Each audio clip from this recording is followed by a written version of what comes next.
So, eto nga ang chika mga mare ko, kung bakit nga ba every time na pumapasok kami ng school, nagbe-video kami. Gusto nga namin maging vlogger.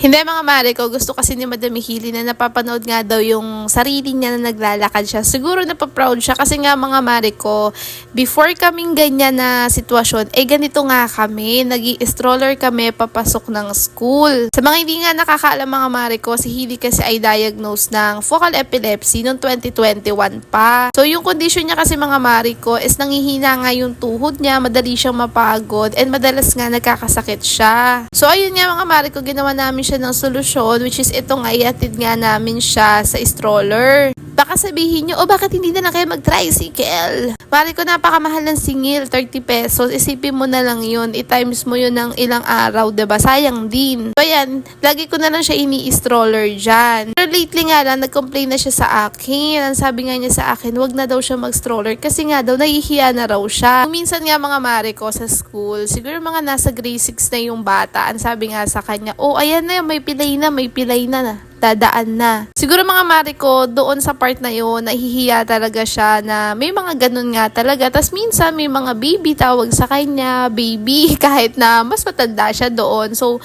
doon sa part na yun, nahihiya na nga daw siya. So, sabi niya sa akin, kung pwede nga lang daw, is maglakad na lang siya. Pero lately nga mga mare ko, napapagod na rin siya. Kaya ayan, pagbubutihan ni Nana para makabilisan na kami na i-bike bading.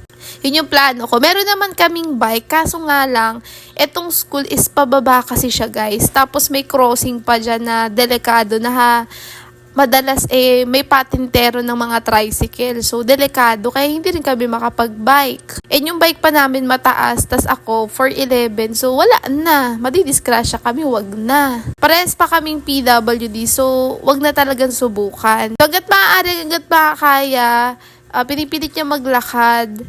Tinatry niya talaga mga mare ko. Yun, sa stroller talaga nagmakaawa na siya sa amin kung pwede. Wag na nga lang daw siya mag-stroller. Kasi nga daw, ayun nga, marami nga nagsasabi na siya, baldado, o di kaya minsan sinasabihan siyang baby, nahihiya ata siya.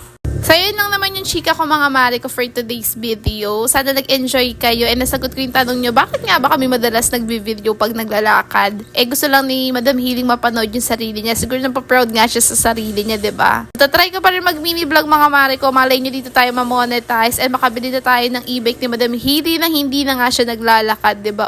Pagod na pagod yan.